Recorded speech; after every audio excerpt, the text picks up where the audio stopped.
आइए उस परमपिता का स्मरण करते हैं जिनके कारण से हमारा ये अस्तित्व है, जिनके कारण से हमारी ज्ञान विज्ञान की खोज है।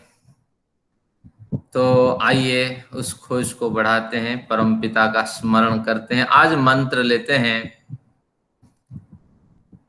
यह आत्मदा बलदा। ओम यह आत्मदा बलदा यस्य विश्व उपासते प्रसिशं यस्य देवाः यस्य छायामृतं यस्य मृत्युः कस्मै देवाय हविषा विधेम।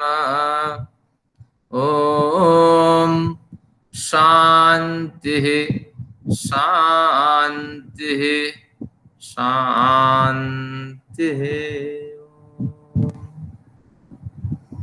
परमपिता आप सभी लोगों को स्वस्थ रखें, यही कामना करता हुआ आप सभी लोगों को नमन करता हूं। कनिष्ठ व्यक्तियों को सम्मान और आदर भाव व्यक्त करता हूं, स्नेह भाव व्यक्त करता हूं। आज हमारे सामने सांख्य दर्शन की 6ठी कक्षा है और इसमें हमने 3 विषय ले रखे हैं जिनको स्पष्ट करना है। तो पहला विषय है कि ये अविवेक जो बंधन का कारण है, इस अविवेक को हमें कैसे हटाना है। जब अविवेक हट जाए तो ज्ञान को भी हमें प्राप्त करना है और उसे खोने नहीं देना है।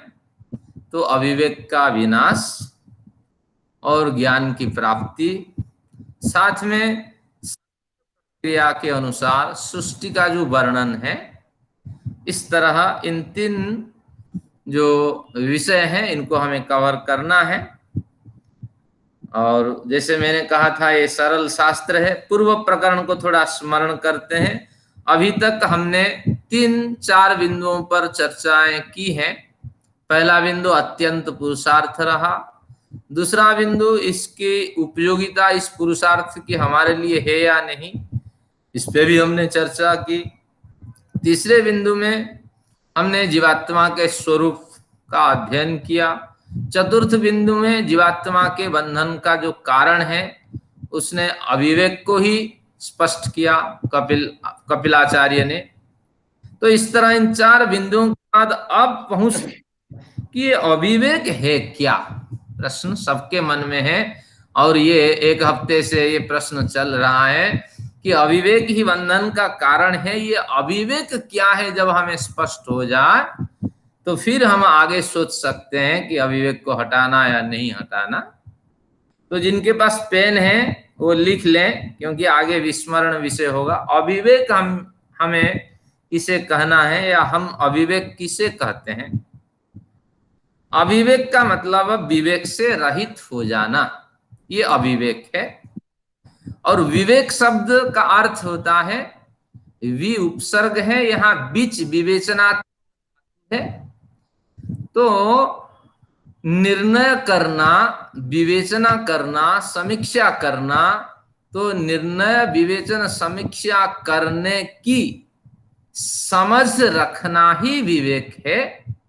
और इन समझ से रहित हो जाना अविवेक।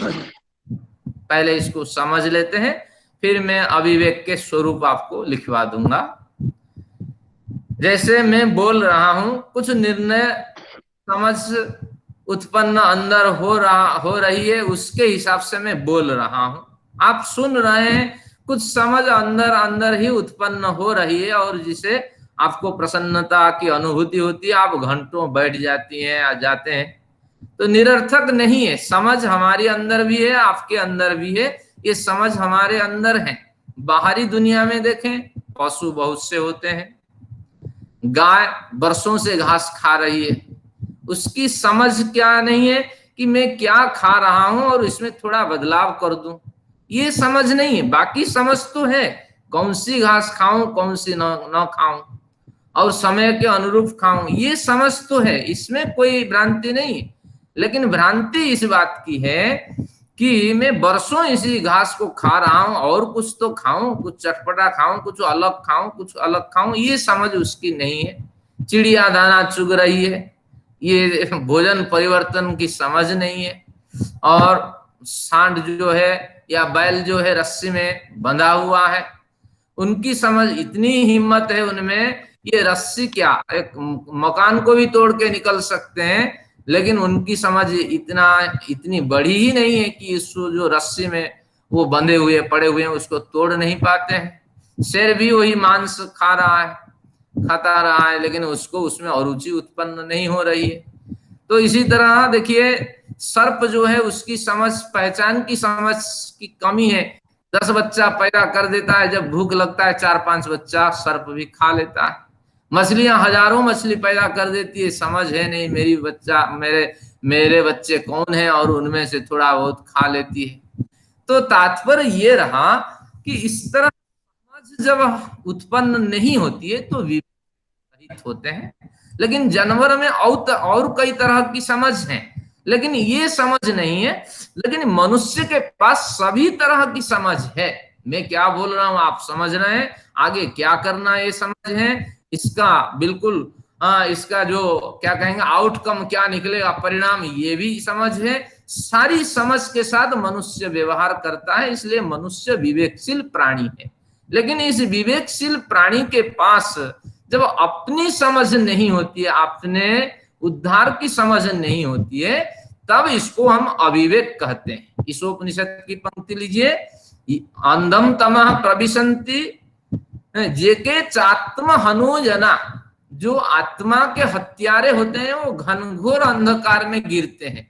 आत्मा के हत्यारे आत्महत्या करने वाले केवल नहीं है, इसका दूसरा अर्थ है कि समय रहते जो अपने कल्याण के लिए प्रयत्न नहीं करते, ये भी आत्महत्यारे होते हैं, और वे घनघोर अंधकार में गिरते हैं। जब प्रयत्न ही नहीं करेंगे अपने कल्याण के लिए तो घनघोर अंधकार में गिरेंगे। तो ये प्रवचन का तो क्षेत्र नहीं है, इसको यहीं समेटते हैं। अब मैं समझाता हूं कि विवेक ज्ञान हमें यहाँ शास्त्र में वही ग्राह्य है कि जब हमें आत्म कल्याण के, अपनी समझ के जब हमें ज्ञान मिलते नहीं है, उस समय हम अविवेक से पीड़ित होते हैं। समझ लीजिए, हमने पढ़ लिया, अभी हमने जीवात्मा की परिभाषा पढ़ ली। अब हमारा और इस हम जैसे जीवात्माओं का और प्रकृति के साथ क्या संबंध है, इसको भी हमने धीरे धीरे थोड़ा बहुत कुछ अनुभव किया। अब हम क्या चाहते हैं कि इसका एक इक्वेशन बनाते हैं। हमारी समझ क्या होनी चाहिए, प्रकृति की समझ क्या होनी चाहिए, जिससे हम अविवेक कहते हैं।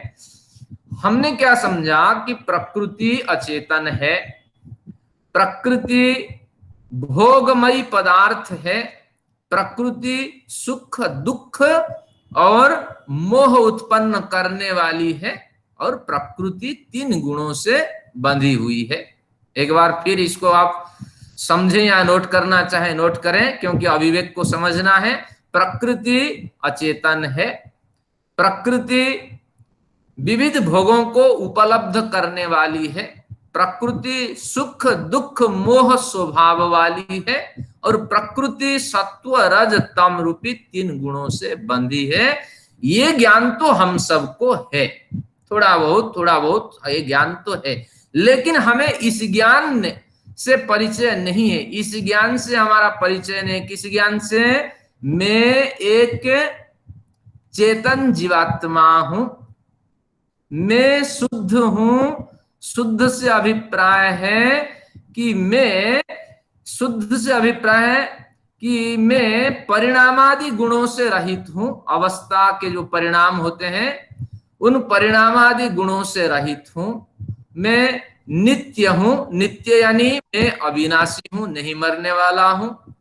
और मैं बुद्ध हूं, बुद्ध यानी हमेशा चेतन तत्व से युक्त रहता हूं, मेरी चेतनता कभी समाप्त नहीं होती है। और मैं मुक्त स्वभाव वाला हूं, यानी प्रकृति के तीनों गुणों से मैं रहित हूं। तो ये ज्ञान हमारे अंदर उत्पन्न होता नहीं है। जब नहीं होता है, प्रकृति के बारे में भली भांति जानते हैं, अचेतन प्रकृति है, लेकिन मैं एक नित्य चेतन तत्व हूं और मैं प्रकृति के गुणों से रहित हूं, मेरा एक अलग अस्तित्व है, ये ज्ञान हमारे अंदर होता नहीं है। शास्त्रकारों ने कहा है कि बार बार इसी शास्त्र में आएगा, बार बार कहता है कि ये मेरा हाथ है। अब यहां स्पष्ट ही संकेत कर रहा है, हाथ प्रकृति है, मेरा कुछ और है, अंदर विद्यमान है, वो मैं जीवात्म तत्व हूं।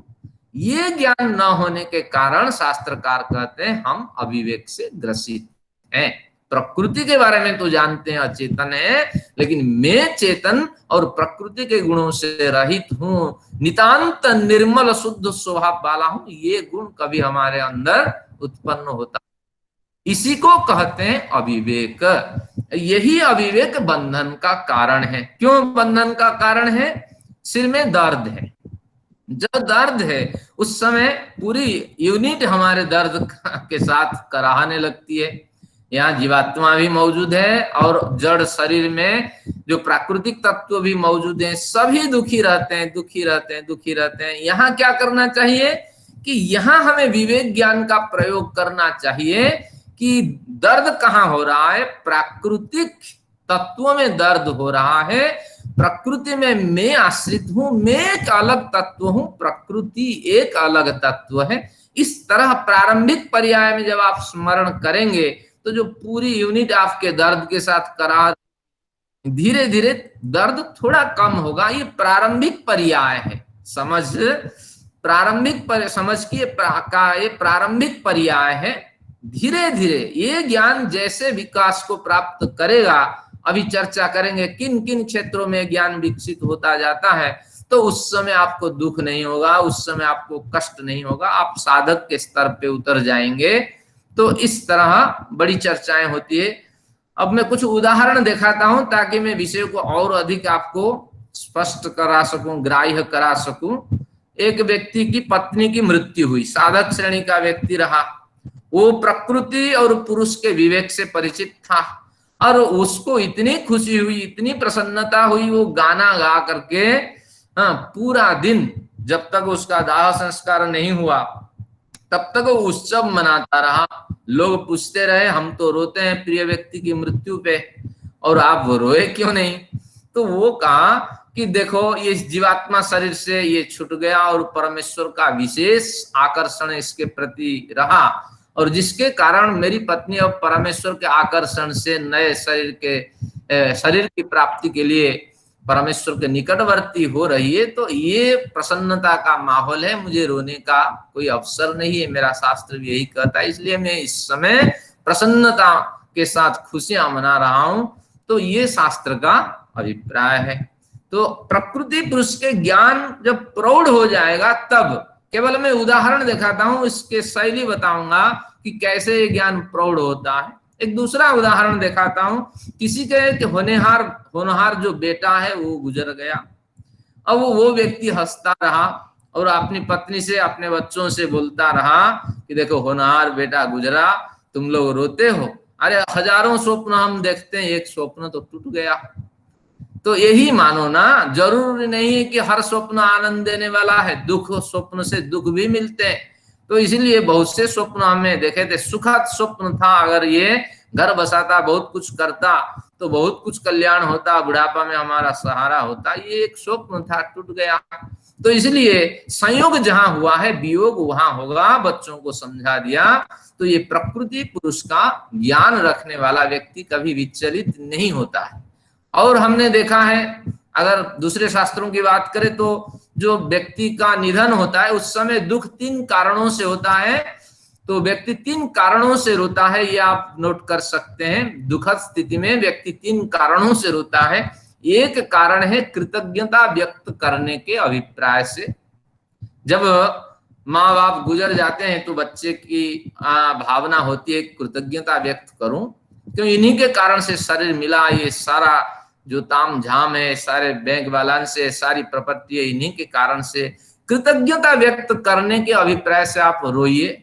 तो जब रोए तब ध्यान रखना, हमारे शास्त्र कहते हैं, दर्शन आदि शास्त्रों में चर्चा आएगी, तो उस समय में रो क्यों रहा हूं, बार बार प्रयोजन पूछिए अपने से, तो अंदर से भावना उठेगी कि कृतज्ञता व्यक्त करने के अभिप्राय से रो रहा हूं, तो उस समय आपका रोना और अधिक होगा और आपका मन बड़ी प्रसन्नता के साथ व्यतीत होगा। तो ये पहला कारण है, कृतज्ञता व्यक्त करने के अभिप्राय से।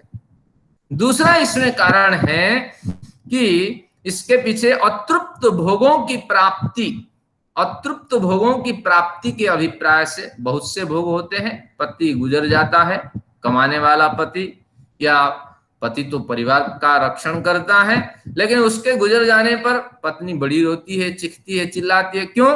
बहुत सी कामनाएं अभी पूर्ण करनी थी, घर बनाना था, बेटी के की डोली उठानी थी, और बच्चों को कहीं कार्य में लगाना था, और परिवार को समृद्ध करना था, लेकिन ये कामनाएं अभी पूर्ण नहीं हुई। तो उस समय पत्नी भी सोचे मैं रो क्यों रही हूं ना, इसके लिए रो रही हूं।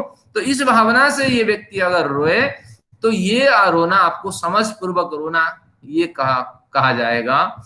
और इसके पीछे और एक कारण होता है कि व्यक्ति इन स्थितियों से क्यों गुजरता है, कि अब रहा विफल प्रयास को देखकर कई बार रोता है। जैसे बच्चे छोटे छोटे हैं और इन्होंने कोई विकास नहीं किया, संसार को भली भांति देखा नहीं, इनके गुजर जाने पर भी हमें दुख होता है।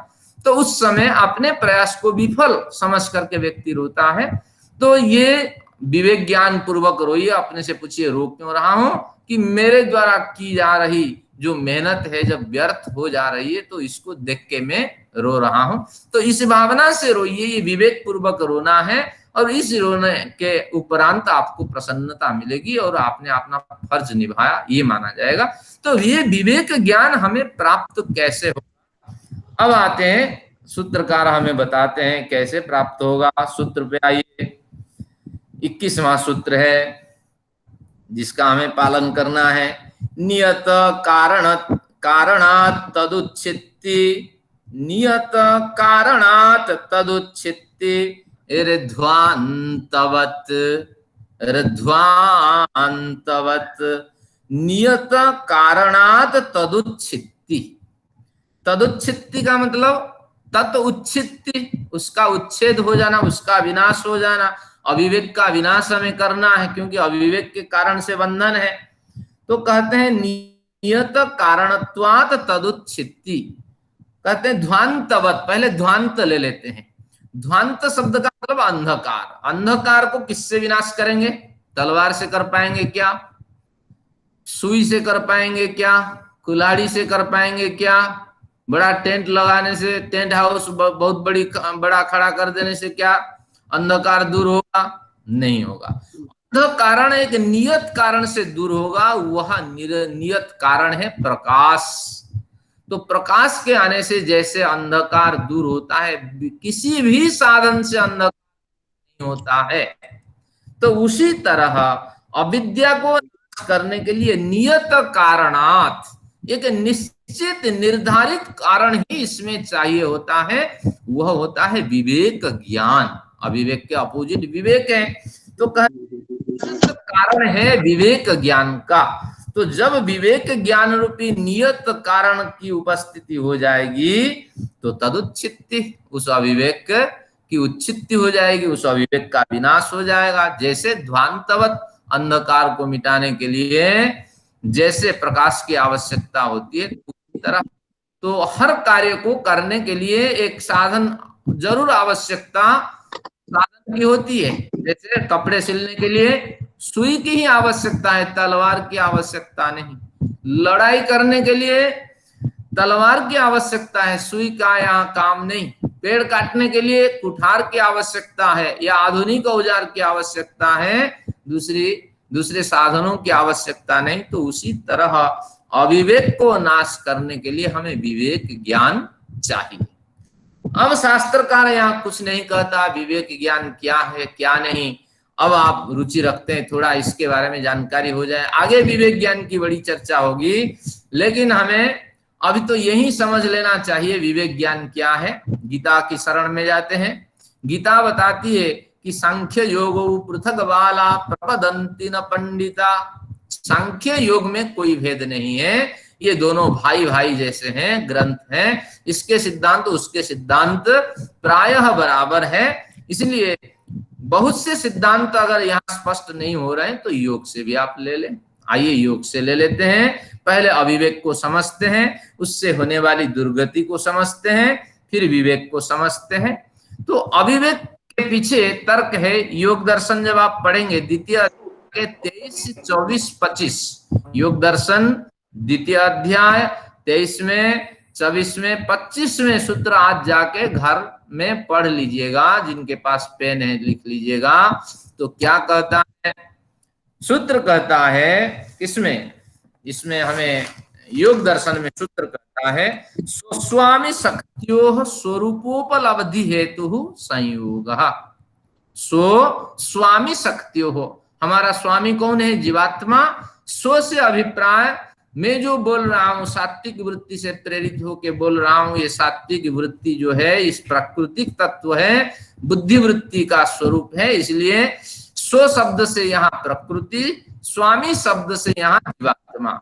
तो प्रकृति जीवात्मा के जो एक स्वरूप जैसा दिखाई पड़ना, इसके पीछे कारण क्या है कि संयोग, इन दोनों के अविद्या प्रेरित संयोग होना ही एक जैसे दिखाई पड़ना है। सिर में दर्द है या कहीं भी कहीं कोई पीड़ा है तो हम पूरे अस्तित्व के साथ, जीवात्मा अंतःकरण के साथ दुखी बने रहते हैं। ये हुआ कि प्रमुख कारण ही है प्रकृति और जीवात्मा का एक रूप होना, इसके पीछे अविद्या कारण है।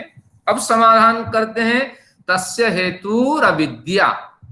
हाँ, इसको जिसे अविवेक कहते थे, ये दूसरे शब्द में कहते हैं, इसी का नाम अविद्या है। अविवेक ही एक तरह के अविद्या है। जिसे जो मानना उसे उसी तरह न मानना, ये अविद्या है। तो इसलिए जब अविद्या आ जाती है, अविद्या क्या है कि अविद्या का मतलब है कि जो चेतन है उसको चेतन नहीं मानना, जड़ मानना, और जड़ है उसमें चेतन का ज्ञान रखना, और जो ग्राह्य नहीं है उसको ग्राह्य मानना, और जो अग्राह्य है उसको ग्रहण करना। ये ज्ञान जब हमारे अंदर प्रवेश कर जाता है, धीरे धीरे ये पारंपरिक रूप से प्रवेश करता है या जिस परिवेश में रहते हैं उससे प्रवेश करता है, तो ये सारी जो समझ है इसको हम अविद्या कहते हैं। और अविद्या साही सर्वेशम पंच क्लेशानाम जननी। योग दर्शन में अविद्या अगर अंदर आ जाती है तो 5 तरह के क्लेश और भी आ जाएंगे। पहला क्लेश, अविद्या आने के बाद अस्मिता आ जाएगा। उसकी बड़ी बहन है अस्मिता, यानी आत्माभिमान। ये सब मेरा है, ये वस्त्र मेरा है, मेरे समान कोई व्यवहार नहीं करेगा, इतने तक मेरा इलाका है। जैसे कुत्ता चिल्लाता है, आप गली में घुसने नहीं देता, ये अस्मिता का एक बढ़िया उदाहरण है। शेर भी अपने इलाके में किसी को घुसने नहीं देता, चाहे जान चले जाए, वो अपना श्रेष्ठता साब्यस्त करने लगता है, ये अस्मिता। तो इस तरह ये अपने पुत्र हैं, ये अपने बेटे हैं, सब अपने हैं, अपने। बाकी जो है तुम्हारा है, तुम्हारा है। जो मेरा है सो मेरा, जो तुम्हारा है सो तुम्हारा। तो इस तरह जब हो जाता है, इसका नाम है अस्मिता, अविद्या अस्मिता। राग भी उत्पन्न होता है। जिन वस्तुओं का सेवन करते हैं उसके प्रति अंतःकरण में एक संस्कार बन जाता है, बार बार वो वस्तु हमें मिले, बार बार वो वस्तु हमें मिले। आज तो बहुत से लोग परिचित हैं जो सर्विस आदि करते थे, वो जानते हैं संडे के दिन पनीर थोड़ा होना चाहिए। जो दूसरे लोग हैं वो जानते हैं संडे के दिन थोड़ी मीट मछली होनी चाहिए। तो इसलिए ये प्रोग्राम बना के रखते हैं, और इसको कहते हैं हम राग। जिनका सेवन करते हैं इनके संस्कार अंदर बैठ जाता है। जब उसके प्रति आप रुचि दिखाते हैं, सेवन तो सब कोई करते हैं, लेकिन रुचि जब आपके अंदर अत्यंत रुचि उत्पन्न हो जाती है, वो संस्कार बन जाता है। वो तो चाहिए हर दूसरे तीसरे या हफ्ते में उस तरह भोजन चाहिए, उस तरह व्यसन चाहिए, उस तरह चीजें चाहिए, और यहाँ तक तो हर माह में एक एक पैंट पहना जाए। यार इतने 1.5 लाख रुपए में कमाता हूँ, प्रोफेसर हूँ, अरे पैंट 4-5 नहीं बनाऊंगा तो कैसे काम चलेगा।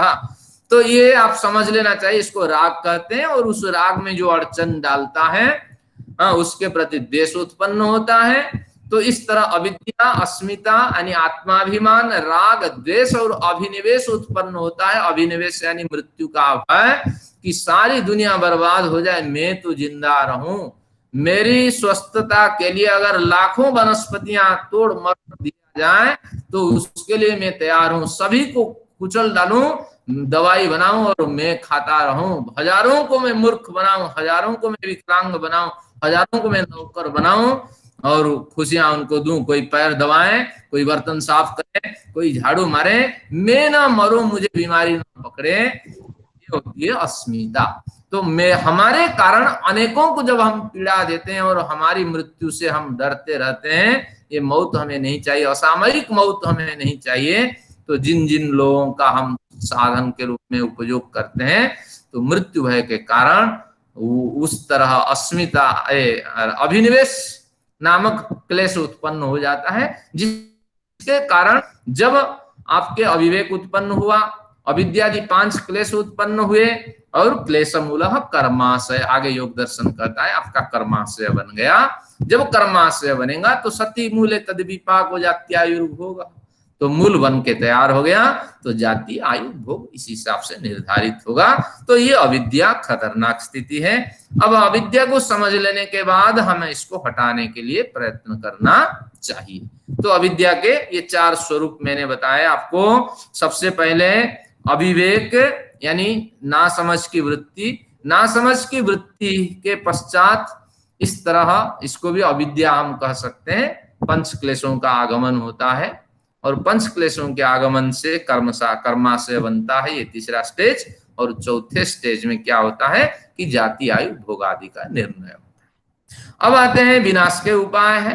विनाश के उपाय है, सबसे पहले अविद्या के विनाश के लिए हमें शब्द प्रमाण की आवश्यकता होगी, जो शास्त्रों में कहा गया है, विद्वानों ने जो कहा है, पढ़ना और सुनना ये शब्द प्रमाण के क्षेत्र में आता है। इसको भली भांति पढ़िए, सुनिए और अंतःकरण में उसको बैठाइए।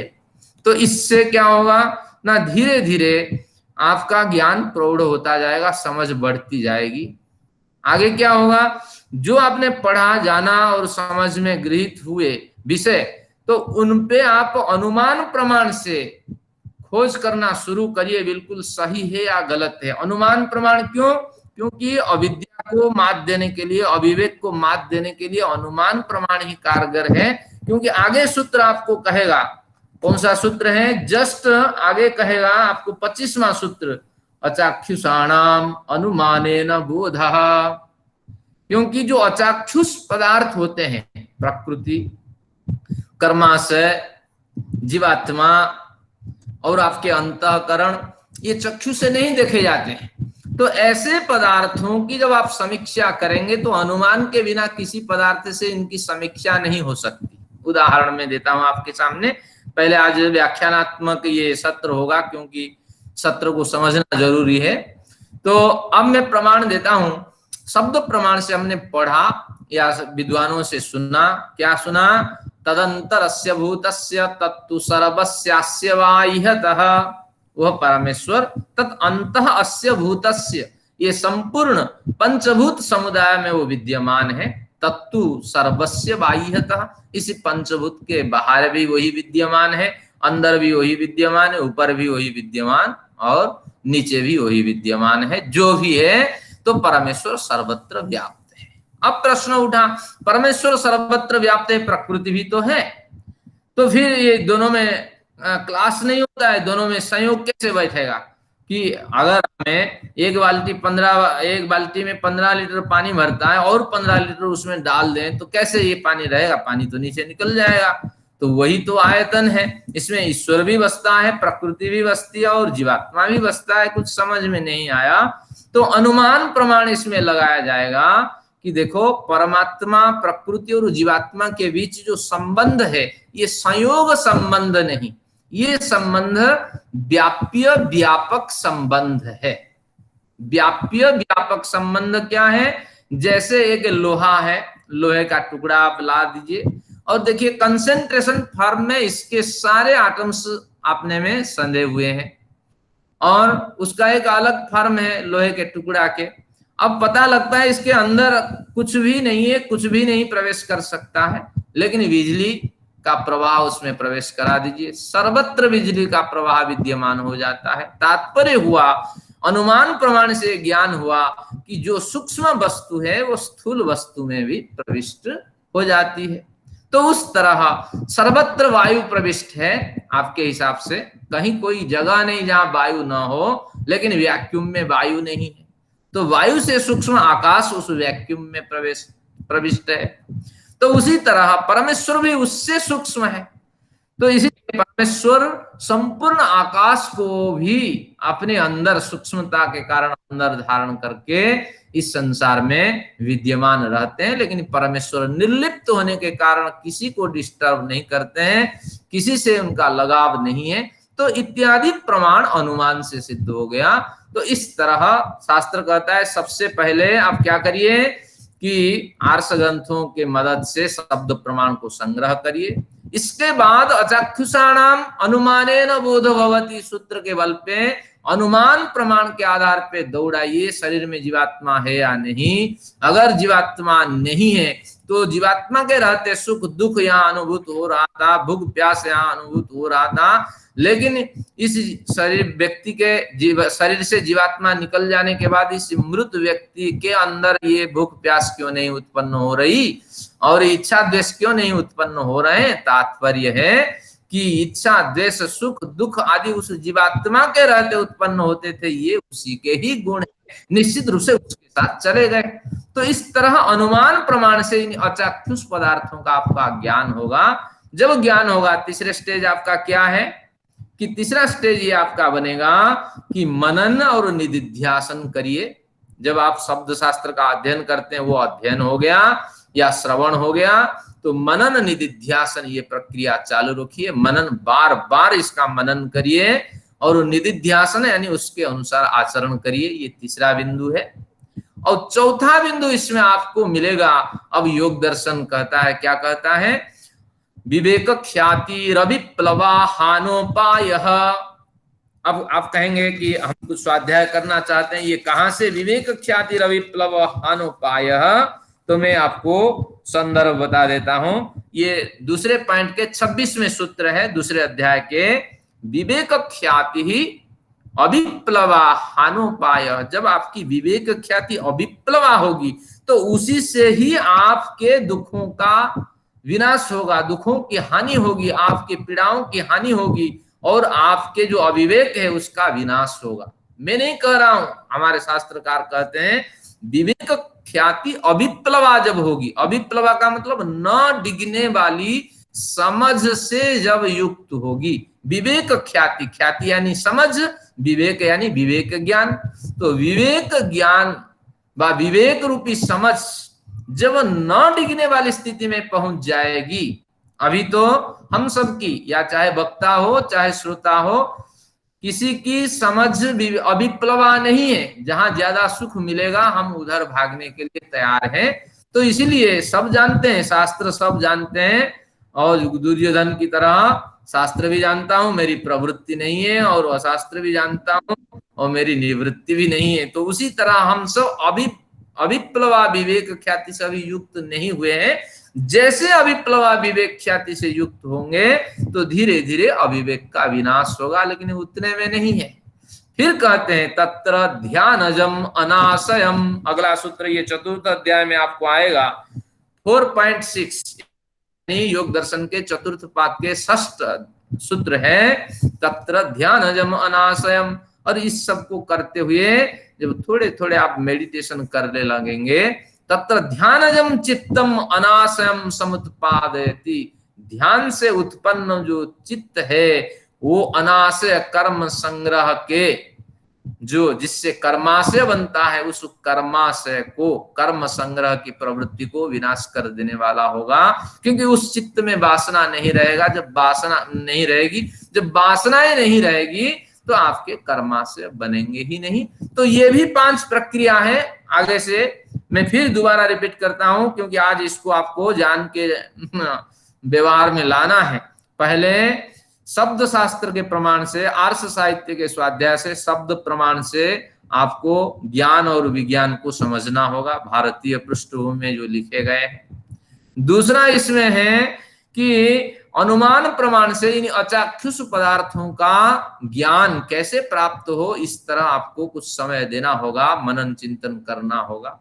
ये दोनों सिद्ध हो जाने पर बार बार इनमें मनन और निदिध्यासन, मनन तो आपके चल रहे, थोड़े थोड़े आचरण में इनको उतारना होगा। थोड़ा सत्य बोल लूं, थोड़ा क्षमा की वृत्ति अपना लूं, थोड़ा दान कर लूं, थोड़ी समाज सेवा कर लूं, इस तरह वृत्ति से आपको गुजरना पड़ेगा।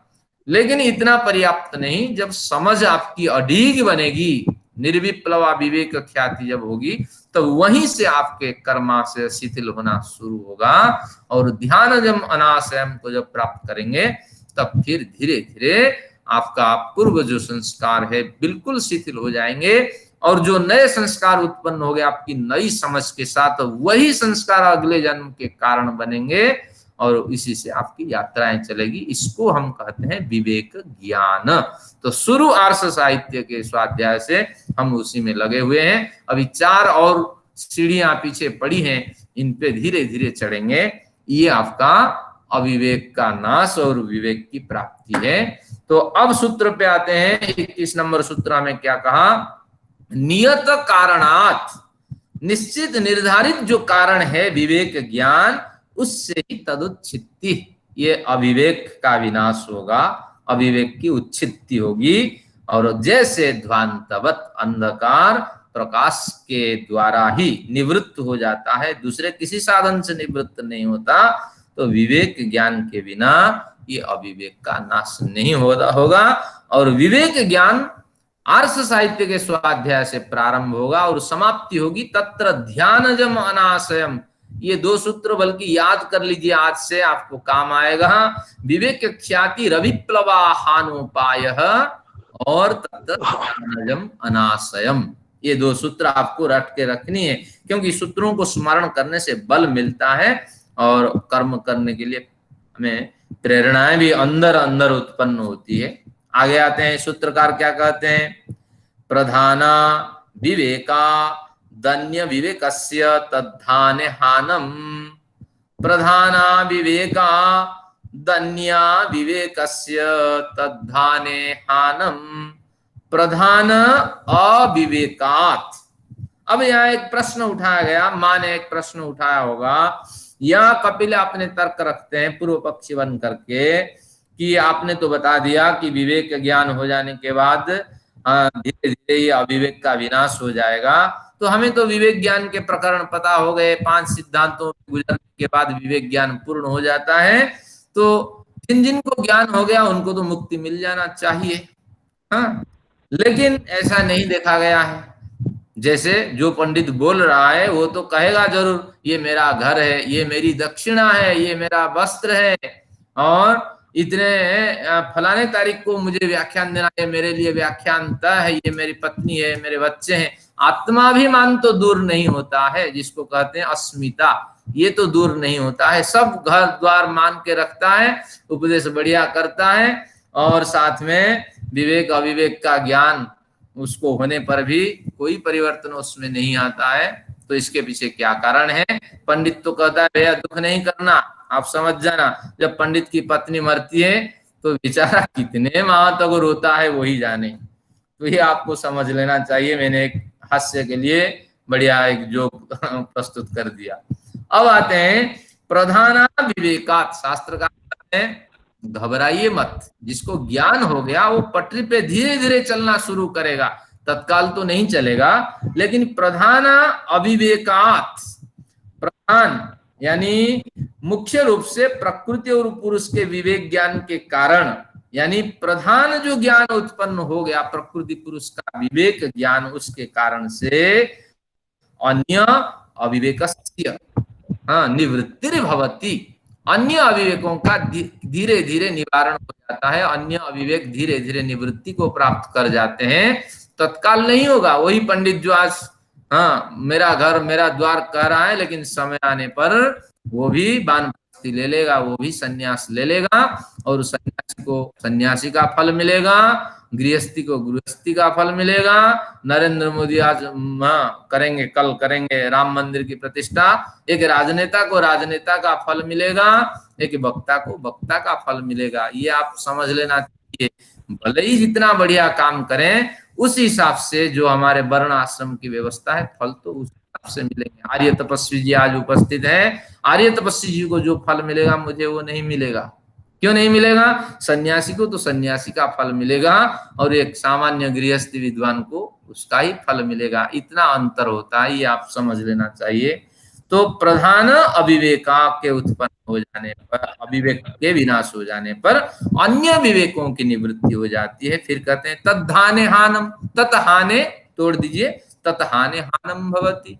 और जैसे सामान्य प्रधान विवेक ज्ञान से अविवेक का विनाश हो जाता है, धीरे धीरे अन्य विवेकों का भी विनाश हो जाता है, अन्य विवेकों की हानि हो जाती है, अन्य विवेक समाप्त हो जाते हैं। तो ये जो अस्मिता जो दिखाई पड़ रही है विद्वानों में, अस्मिता, अगर वो भली भांति शास्त्रों का अध्ययन करता है, स्वाध्याय करता है, अध्यापन कराता है, तो जिसके कारण से उसके अंदर संस्कार उत्पन्न होंगे और धीरे धीरे ये सारे अविवेक नष्ट हो जाएंगे। तात्पर्य ये हुआ, आप इसको पढ़ करके शास्त्र के मार्ग पे नहीं चल रहे हैं तो दुख करने की आवश्यकता नहीं है। माँ ने पूछा होगा, आपने तो बता दिया मेरे से तो आचरण नहीं हो रहा है, तो कपिल कहते हैं दुख करने की आवश्यकता नहीं है। अभी तो आपने सुना, धीरे धीरे सुना हुआ जो विषय है वो संस्कार में उतरेगा। जब संस्कार में उतरेगा तो निश्चित रूप से ये आपको अविवेक से बचाने वाला सिद्ध होगा। इस तरह केवल एक पैर आप आगे बढ़ाइए, आगे कैसे चलना है ईश्वर का दायित्व है और उसकी व्यवस्था है, इस तरह भावना बना के चलिए। आगे देखिए, बहुत बढ़िया बात कही गई।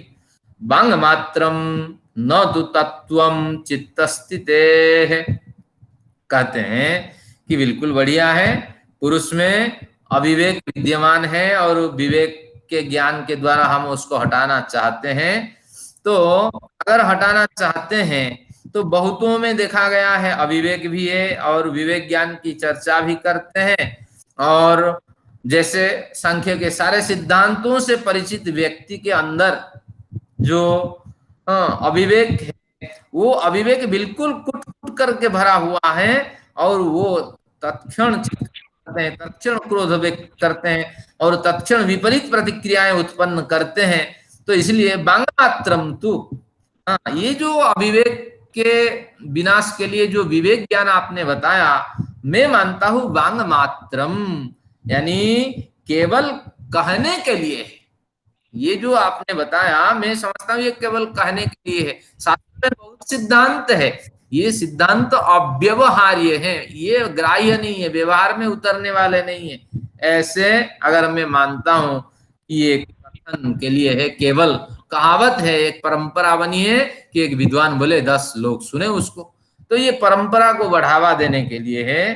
कहते हैं न तो तत्वम चित्तस्थिते, ऐसी बात नहीं है, क्योंकि जो व्यक्ति चाहता है कि अविवेक उसका नाश हो जाए, लेकिन वो व्यक्ति अविवेक नाश के लिए प्रयत्न ही नहीं करता। देखिए इसमें लिखा है कि विवेक के चित्त में अवस्थित होने से, अभी विवेक मौजूद है चित्त में, तो धीरे धीरे विवेक ज्ञान अविवेक चित्त में अवस्थित होने से, अविवेक अभी चित्त में मौजूद है, धीरे धीरे तो अविवेक हटेंगे, एक साथ अविवेक नहीं हटेंगे। जैसे जैसे ज्ञान में प्रौढ़ता आती जाएगी ऐसे अविवेक आपके हटते जाएंगे। तो इसलिए क्योंकि प्रकृति और पुरुष का एक भयंकर संसर्ग है, आपस में लगाव है। पुरुष चाहता है मैं प्रकृति को भोगूं और प्रकृति चाहती है तो आपने जो भोग कमाए हैं भोग में पटक रहा हूं, मालिक देना चाहता है तो आप क्यों नहीं लेना चाहते हैं। तो इस तरह जो प्रवृत्ति है, इस प्रवृत्ति से केवल ही विवेक ज्ञान बचा सकता है। तो और अविवेक जो हमारे अंदर है, धीरे धीरे ये विनाश को प्राप्त करेंगे। ये केवल कथन मात्र नहीं है, बल्कि ये सिद्धांत है, एक सिद्धांत है। तो आपको मान के चलना पड़ेगा कि धीरे धीरे मेरा प्रवेश हो रहा है और धीरे धीरे मैं प्रवृत्ति की ओर जा रहा हूं। संत विनोबा भावे को कभी पढ़िए, वो कहते हैं कि आप हर हफ्ते एक समीक्षा करें कि कुछ मेरे में विवेक ज्ञान प्रवेश किया, कुछ मेरे में प्रवृत्तियां जागी, कुछ मैंने अच्छे काम किए। हर हफ्ते बैठ करके एक सूची बनाइए, अपनी एक रखिए कि इस हफ्ते में मैंने ये पढ़ा, उस हिसाब से व्यवहार में इतने इतने उतारा। अगर इस तरह प्रवृत्ति बनेगी तो थोड़े थोड़े आपका ज्ञान बढ़ता हुआ चला जाएगा, थोड़ी सी समझ आपकी बढ़ती हुई चली जाएगी और अंदर में निष्ठा उत्पन्न होगी। हम कर नहीं पाते हैं। हमारे शास्त्रकार कहते हैं रोजाना ही आत्म समीक्षा करें, जहां कमी आ गई उसको दूर करें, वो होता ही नहीं है।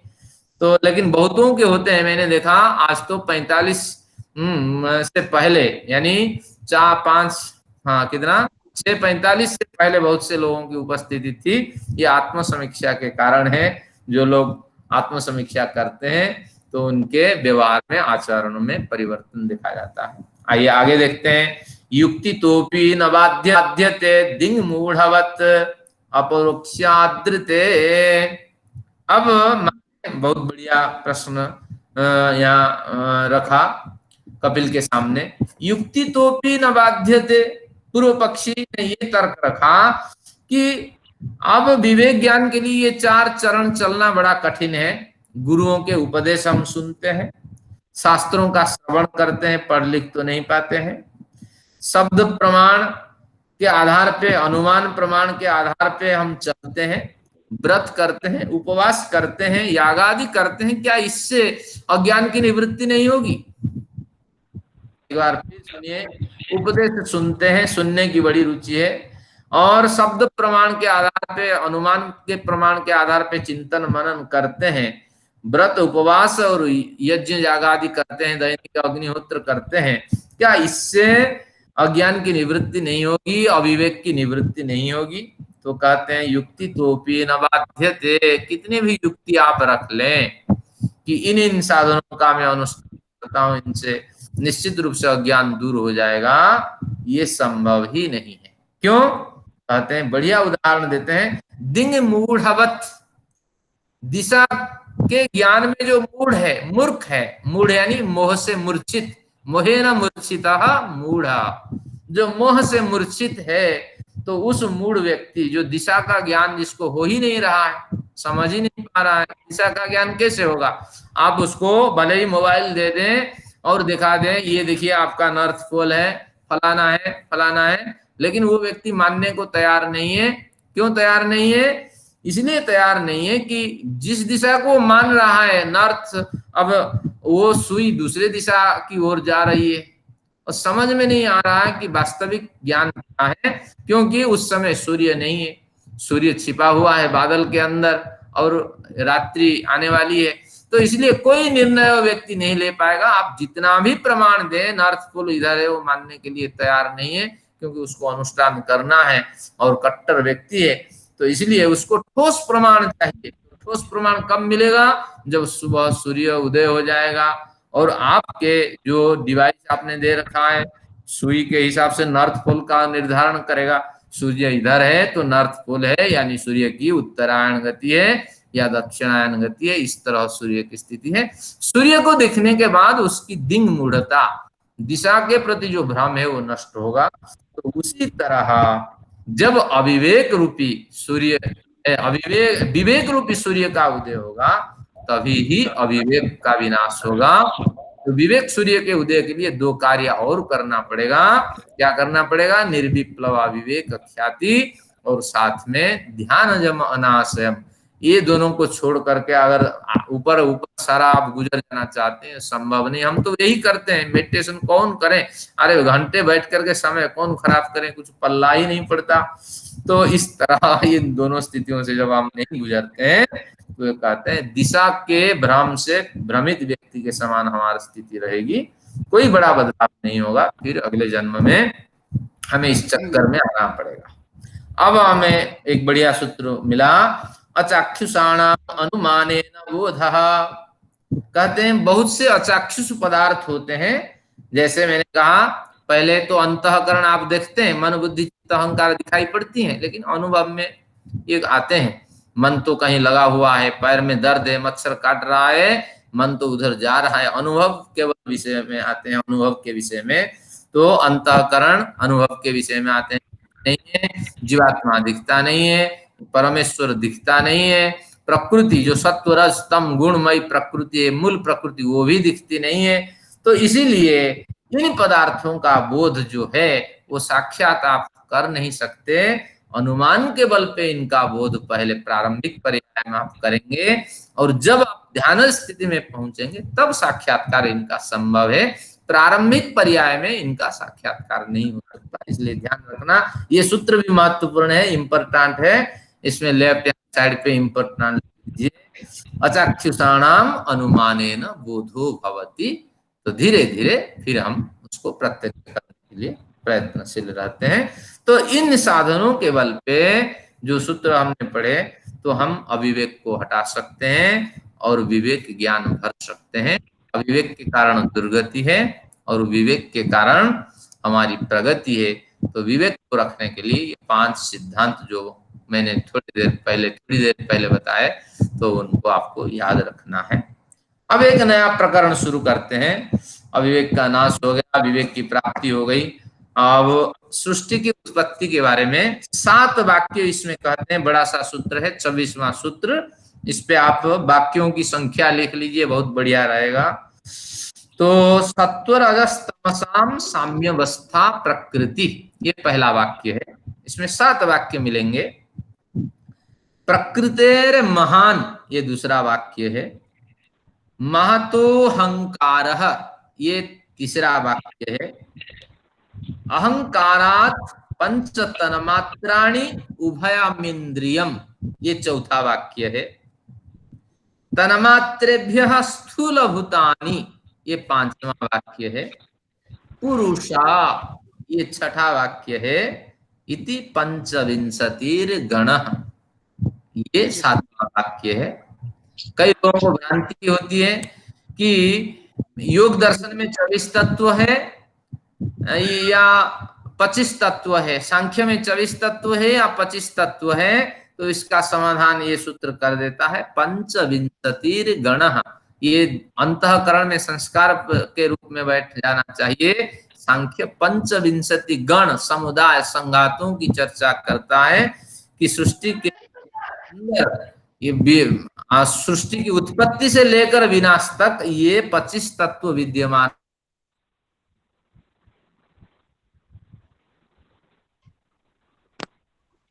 जोड़ दीजिए तो 25 हो गए। तो संख्या के सिद्धांत 25 होते हैं, इनकी चर्चा है यहाँ। तो अभी 7 मिनट है, इसकी चर्चा कर लेते हैं। आज जो सीट भेजी है उसकी भी उपयोगिता आज पता लग जाएगी। अब देखिए, सत्वरजस्तमसाम साम्यावस्था प्रकृति। प्रकृति किसे कहते हैं, ये सूत्र है।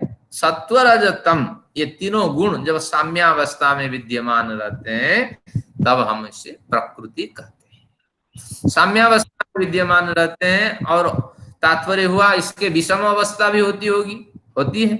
जब विषम अवस्था होती है तब एक्सप्लोजन होता है। जैसे घर में बहुत से लोग रहते हैं, आपस में टकराव होता है तो बिखर जाते हैं, ये इधर रहता है, वो इधर रहता है, वो उधर रहता है, उससे बोलचाल खत्म और परिवार बढ़ता हुआ चला जाता है। लेकिन घर में वो सारे रहते थे उसी एक बिल्डिंग में 2-3 मंजिल बना करके, लेकिन जब पहले तो 50 बिल्डिंग आपकी बन जाएगी। तो उसी तरह साम्यावस्था और विषमावस्था। अब प्रकृति की विषमावस्था है, इस विषमावस्था का नाम है कार्य जगत। हम प्रकृति और विकृति 2 मानेंगे। प्रकृति साम्यावस्था का नाम है, और बाहरी जो जगत फैला हुआ है, बाहरी जगत, उसका नाम है विकृति। लेकिन विकृति सुनने में अच्छा नहीं लगता, तो इसलिए इसको भी प्रकृति कह देते हैं। कोई पूछे प्रकृति क्यों कहते हो, विकृति क्यों नहीं कहते हो, हमें हम जोड़ देंगे ये कार्य प्रकृति है। तो प्रकृति कारण प्रकृति तीनों के साम्यावस्था में, और कार्य प्रकृति तीनों के वैषम्य अवस्था में हम सब कार्य प्रकृति में चल रहे हैं। प्रकृतेर महान, प्रकृति से महान का मतलब महत तत्व। ये दो शब्द हैं, उच्चारण में लोगों की कठिनाई होती है क्योंकि मैं बार पढ़ाया शास्त्र में देखता हूं। महत तत्व, इन दोनों को मिला करके जो बोलेंगे, डबल त हो गया महत का छोटा त, फिर तत्व, तो डबल त हो गया महत तत्व या महत तत्व। अलग अलग कह सकते हैं या दोनों को जोड़ के कह सकते हैं। इससे प्रकृति से महत तत्व का निर्माण होता है। महत तत्व का एक अलग नाम है बुद्धि। महत तत्व को हम बुद्धि तत्व भी कहते हैं। और क्या बुद्धि तत्व, आगे इसकी चर्चा वो करेंगे, लेकिन अभी समझ जाइए महत तत्व का एक अलग नाम बुद्धि भी है। तो अब प्रकृति से महत तत्व का निर्माण हुआ। तो महत तत्व हम कहेंगे जिसे मैसिव क्लाउड, यानी जब विषमावस्था प्रकृति में प्राप्त हुई, प्रकृति में विषमावस्था उत्पन्न हुई, तो उस समय उस अवस्था में भयंकर एक्सप्लोजन हुआ या कुछ भी हुआ होगा, तो जिसके कारण से मैसिव क्लाउड का फैलाव हुआ, कई मिलियंस ऑफ लाइट ईयर्स तक ये फैले, यानी संपूर्ण आकाश में व्याप्त हो गए। ये प्रकृति के जो कण थे, सत्व रज तम से परिवेष्टित जो कण थे, जैसे गीता में कहा गया, द्यावा पृथ्व्युरिदमंतरम ही व्याप्तम त्वयैकेन दिशश्च सर्वा, द्यू से लेके पृथ्वी तक समस्त दिशाओं में ये चारों ओर प्रकृति के कण, जो मूल कण होते हैं सत्व रज तम, और हर एक के गुण के कण होते हैं, ये कणों में बटी हुई जो प्राकृतिक ऊर्जाएं हैं, जो विजिबल और इनविजिबल एनर्जीज, ये सारी चारों ओर फैल गई, तो इसका नाम है महत्तत्व। महतोहंकार, इस महत्तत्व में अहंकार की उत्पत्ति हुई। अब ये अहंकार क्या है? अहंकार को वास्तविक रूप से वैज्ञानिक ढंग से देखा जाए, अहम यानी मेपन उत्पन्न होने लगा जब सब ओर समान रूप से मैसिव क्लाउड, एनर्जी के क्लाउड फैले, तो उस समय फिर कुछों के बीच संबंध बन गया, कुछों के डस्ट पार्टिकल गैसेस सबके अलग अलग संबंध बनने लगे, तो मेपन उत्पन्न होने लगा, यानी पिंडों के इसके बाद निर्माण हुआ।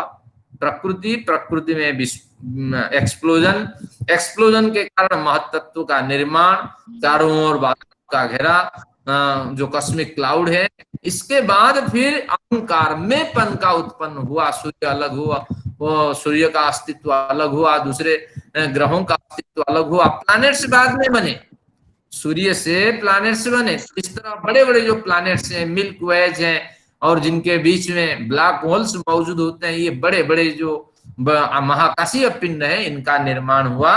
तो महतु अहंकार, तो अहंकार का शास्त्रीय अर्थ कुछ अलग होगा, लेकिन यहाँ तो वैज्ञानिक अर्थ आप समझिए कि इसके बाद अहंकार का निर्माण हुआ, पिंडों की धीरे धीरे रचना शुरू।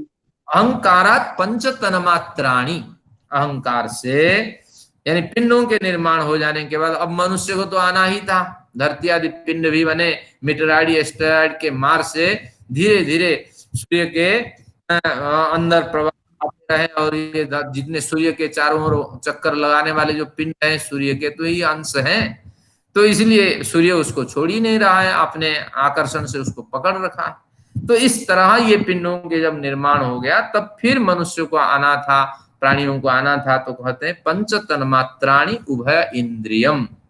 तो इस तरह 5 तन्मात्राओं का निर्माण हुआ, और फिर उभय इंद्रियों का निर्माण हुआ। तो उभय इंद्रिय यानी 5 ज्ञानेन्द्रियां, 5 कर्मेंद्रियां और उभय इंद्रिय मन, इस तरह 16 पदार्थों का निर्माण हुआ। जो तन्मात्रा बने थे, तन्मात्रेभ्य, उन तन्मात्राओं से क्या बना? न स्थूल भूतानि, ये पृथ्वी, आकाश, पृथ्वी, जल, तेज, वायु और आकाश, इनका निर्माण हुआ। तो इति पंचविंशतिर गण, यानी पहले तन्मात्राओं से इन 5 भूतों का निर्माण हुआ, इसके बाद 16 इंद्रियों को धारण करके जीव का यहाँ प्रवेश हुआ। लेकिन आगे पीछे का कथन हुआ, लोग संदेह करते हैं पहले का प्रवेश हो गया और इसके बाद 5 भूतों का निर्माण हुआ, ये नहीं है। व्यवस्थित क्रम यही है, जब पिंड व्यवस्थित हो गए और उसके अंदर पिंडों के हिसाब से फिर निर्धारण हुआ कि आकाश कौन है, अंतरिक्ष कौन है, पृथ्वी कौन है, और इस तरह वायु, तेज इत्यादि जो पंचभूत हैं उनका व्यवस्थित स्वरूप निर्धारित हो जाने के बाद फिर उभय इंद्रिय को धारण करके इस जीव का प्रवेश हुआ। कैलकुलेशन कर लेते हैं इस 25 पदार्थों के। पहले प्रकृति, सत्वरजस्तमसाम साम्यावस्था प्रकृति नंबर 1, प्रकृति महान, इसके बाद महत्त्व का नंबर 2, महतो अहंकार इसका नंबर 3, और अहंकार से पंच तन्मात्राओं की उत्पत्ति हुई। तो अब ये 3 और पंच तन्मात्रा ये आपके बने 8, और उभय इंद्रिय से मतलब है ज्ञानेन्द्रिया, 5 कर्मेंद्रिया के मन 11, तो 8 और 11, 8 और 11 तो कितना बना, 21 बने। वो आचार्य जी ये सत्व रजस तमस 3 आएंगे ना, एक नहीं आएगी ना प्रकृति? नहीं, प्रकृति वो एक मानते हैं, एक मानते हाँ, कैलकुलेशन कहीं गलत हो गया। फिर भी देखिए, प्रकृति 1, महत्त्व 2, अहंकार 3, पंच तन्मात्रा ये 3 के बाद 8, 8 के बाद उभय इंद्रिय ये 11, तो 8 और 11 19 आपके बने, और फिर 5 भूतों का निर्माण हुआ, तो 19 5 24 हो गए, और पुरुष को मिलाने से ये 25 गण इस तरह निर्माण हुआ। मनुष्य सबसे बाद में यहाँ उत्पन्न हुआ, और उभय इंद्रिय को धारण करके मनुष्य उत्पन्न हुआ। ये शास्त्र का सिद्धांत है। अब मैं केवल 2 मिनट लूंगा, क्योंकि जो हमने सीट भेजी है उसकी भी उपयोगिता आज समझ में आ जाए। तो ये 25 तत्वों को शास्त्रकार ने कहा कि हम 4 हिस्सों में बांट देते हैं। इस सारी सृष्टि में जितने पदार्थ हैं वो 4 हिस्सों में बंट सकते हैं कि आप मनन चिंतन करें और बहुत बड़ा बल मिलेगा। ये कि यहाँ तत्व ऐसा है कि जिससे कुछ उत्पन्न होता है, लेकिन वो किससे उत्पन्न नहीं होता। तो वो तत्व क्या है? प्रकृति। क्योंकि प्रकृति से सारी वस्तुएं उत्पन्न होती चली गई, लेकिन प्रकृति किसी से उत्पन्न नहीं होती है। वो प्रकृति अजन्मा है, और प्रकृति किससे उत्पन्न होती है ना, स्वयं से ही उत्पन्न होती है, उसका कोई मूल कारण नहीं। आत्मा किससे उत्पन्न होता है? स्वयं उत्पद्यते। परमेश्वर किससे उत्पन्न होता है ना, अपना मूल कारण स्वयं वही है, या अन्वेष्टव्य है, उसके मूल कारण अभी पता नहीं लग रहा है। तो इस तरह शास्त्र का सिद्धांत है, प्रकृति एक ऐसा तत्व है, सब उससे उत्पन्न होते हैं, वो कहीं से उत्पन्न नहीं होता। इस तरह सृष्टि में एक पदार्थ है। फिर कहते हैं कि इसके बाद प्रकृति और विकृति का चक्र चलता है। तो इसमें कौन कौन आते हैं ना, महत्त्व, अहंकार, और इसके बाद पंच तन्मात्रा, ये 7 पदार्थ हो गए। ये 7 पदार्थ क्या करते हैं कि उत्पन्न दूसरों से होते हैं, प्रकृति से उत्पन्न होते हैं महत्त्व, महत्त्व से अहंकार, अहंकार से तन्मात्रा, ये उत्पन्न होते हैं और दूसरों को भी उत्पन्न करते जाते हैं। पंच तन्मात्राओं से स्थूलभूत उत्पन्न होता है, महत्त्व से अहंकार, अहंकार से पंच तन्मात्रा, ये उत्पन्न भी होते हैं, उत्पन्न भी करते जाते हैं। तो इस तरह एक दूसरा पदार्थ है जो प्रकृति भी है, विकृति भी है। लेकिन कुछ पदार्थ ऐसे हैं केवल विकृति बने रहते हैं, किसी की प्रकृति बनते ही नहीं। वो पदार्थ कौन है ना, एकादश इंद्रिय है जो आपका, इससे कुछ बनता ही नहीं है, क्योंकि इंद्रिय किसी को उत्पन्न थोड़ी करेंगे। उत्पन्न कौन करता है? उत्पन्न करता जो होता है, हाँ, इंद्रियों के साथ जब जीवात्मा का संबंध होता है तब एक अलौकिक स्वरूप वहां प्रकट होता है। लेकिन ये पंच जो उभय इंद्रिय है, इससे कुछ उत्पन्न होता ही नहीं है। ये मनुष्य को उत्पन्न करने के पीछे ये इंद्रियां कारण नहीं है, इनके संयोग, प्रकृति पुरुष के संयोग से एक अलौकिक संबंध ही उत्पन्न का कारण है। तो इस तरह ये एक तीसरा तत्व है। चौथा तत्व न प्रकृति की कैटेगरी में आता है, न विकृति की कैटेगरी में आता है। तो वो कौन है?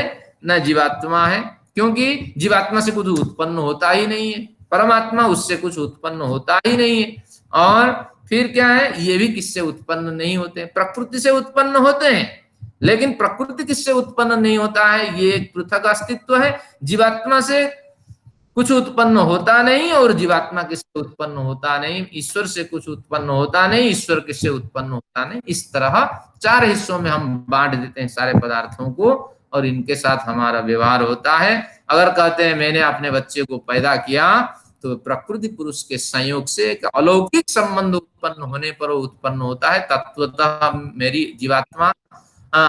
जीवात्मा उसको उत्पन्न नहीं करता, या मेरी इंद्रियां उसको उत्पन्न नहीं करती। ये शास्त्र की मान्यता है। इस पे फिर आप अध्ययन करिए। मैंने 5 मिनट अतिरिक्त लिया, आज प्रश्न का अवसर नहीं है। फिर थोड़ा इस चर्चा को आगे बढ़ाने के बाद प्रश्न आदि अगले सत्र में देख लेंगे। तो आप सभी लोगों का मैं धन्यवाद करता हूं, और जो विषय मैंने लिया था उसको कवर किया, भले ही 5 मिनट अधिक लिया हो। तो आप सभी लोगों को मैं नमस्कार करता हुआ शांति पाठ के लिए पुनश्च निवेदन करता हूँ। आइए शांति पाठ करते हैं। ओम द्यौः शांतिरंतरिक्षं शांतिः, पृथिवी शांतिरापः शांतिरोषधयः, शांतिः वनस्पतयः, शांतिर्विश्वे देवाः, शांतिर्ब्रह्म शांतिः, सर्वं शांतिः, शांतिरेव शांतिः, सामा शांतिरेधि। ओम शांतिः शांतिः शांतिः। ओम। वैदिक अभिवादन आप सभी लोगों को, सब प्रेम नमस्ते। आप इस तरह स्वस्थ बने रहिए। आर्ष साहित्य का स्वागत।